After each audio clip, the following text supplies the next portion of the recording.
ka foli bɛ an lamɛnbagaw bɛɛ lajɛlen ye. An ka bi Malikura musow ka kɛnɛ kan ye Kaniju ye.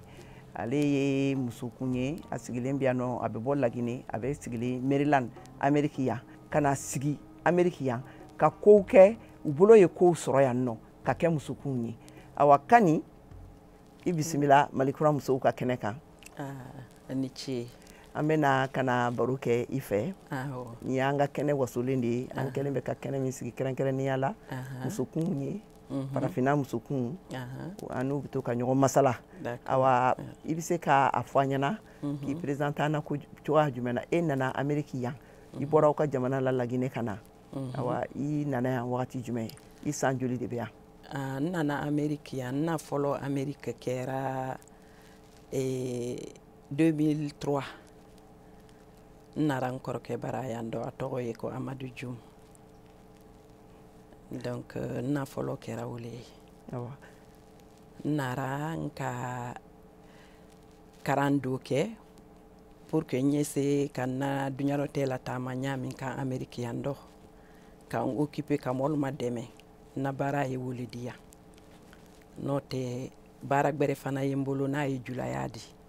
N ye fɛn ma yira la, n ye fani ma yira la, n ye tulu do fana ma yira la. Si tulu fana n y'o fana ma yira la. Tulu do n y'a labɛn n na so, a tɔ ko Ice Cream. O fana fadi tulu le. N ye o baara la o la kosɛbɛ kosɛbɛ. Ayiwa bisimila. O bɛɛ b'a yira k'a fɔ k'i ye musokun de ye, i ye musokotigi ye. Awa ko kokunya dɔ b'i bolo n'o ye i b'a fɔ komi chef d'entreprise. Awɔ i bɛ baara kɛ i ka fɛn dilannenw kan, i b'a feere mɔgɔw ma, i bɛ wari ɲini, ani fana i bɛ mɔgɔ ladon fana kɛ. Awa an ye kɔlɔsili dɔ kɛ i ka ko la, i ka ko kɔnɔna na, a fɔra k'a fɔ k'i ye dengeraye musow, olu ka kuluba min bɛ tunga fɛ yan nɔ, yan Washington DC ni Maryland area la, k'i b'o musokuntigiya, o marraine b'i bolo. Awa o kulu kɔnɔ aw bɛ mun de kɛ, aw musokuluw faralen ɲɔgɔn kan, aw ka baara ye mun ye? An ye miskina le ma dɛmɛ na an na jamana kɔnɔ. An di wari ladɛ, an di fɛnw san, an di faniw san, ka damuninu san, ka waa di an na so la n'a ye dingiraye di, an da la tala fantan tɛ. An na baara ye wuli di. Awa n bɛna i ɲininka min na sisan, o ye musoya yɛrɛ.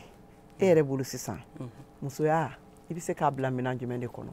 Musow kan ka kɛ cogo di, surtout farafinna musow, n'an ye kɔlɔsili kɛ, an y'a ye k'a fɔ ko tɔw talen bɛ k'an to dɔɔni, musow ka développement, an'u ka bolo ka se ka kotigiya ni kokunya sɔrɔ, ko a ka kɛ jago sira ye, a ka kɛ komi i bɛ fɛn min kɛ sisan, baara min kɛ n'o ye baɲumankɛ baaraw ye, olu siraw ye, a ka kɛ sira wɛrɛw ye. Musow kɔni u bɛ fɛn na retard la dɔɔni. Hakilina jumɛn bɛ e la o kan? Hakilina mɛn na ka bɛn o ma, musow ka kan k'u cɛsiri ka baara. Cɛ de se ka foyi kɛ, muso de se k'a kɛ. Muso ma kan k'i si so kɔnɔ k'a fɔ k'i y'a makɔnɔ n'a ye n'a kana d'i ma.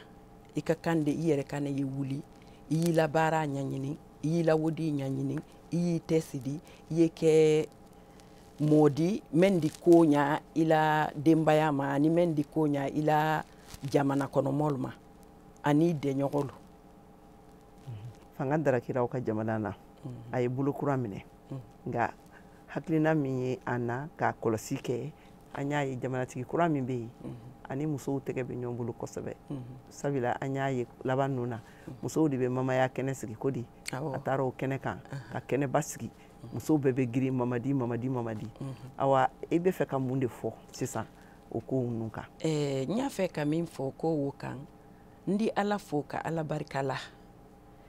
Ba mansa, Ala le mansa ɲanabɔla mɔlu tɛma. Ala ba min bila i ɲɛlo min na, i y'a minɛ i bolo fili a la parce que Ala la gundo tɛ lɔn na. Mamadi Dumbuya, an sewa n'a ye, an ye duwawu kɛla ye.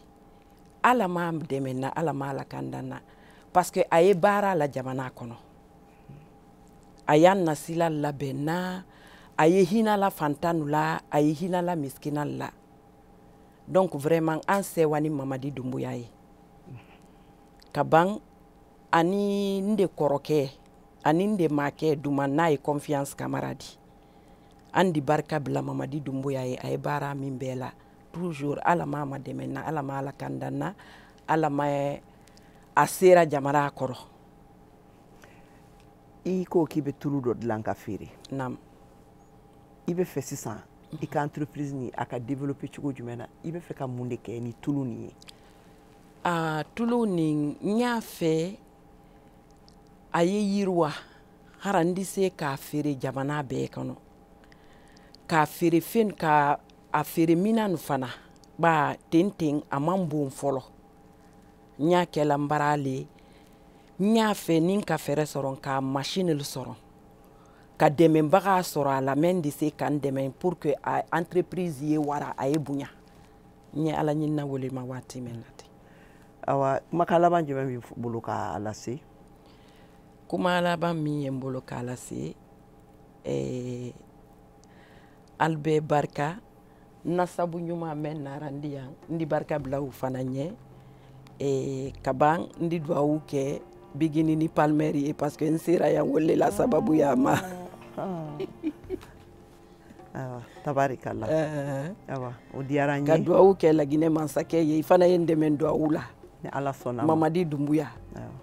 Mamadi k'i la foli ye yan i la muso ŋanalu bɛ an bolo kɛnɛ nin kan yan Malikura kɛnɛ kan n'o y'an ka musow ka muso ŋaraw ka kɛnɛ ye alu bɛɛ ye kulela ni tɔgɔ di ko ka foli lase Laginɛ président ma wari l'Amérique kɔnɔ an ka foli bɛ aw ye.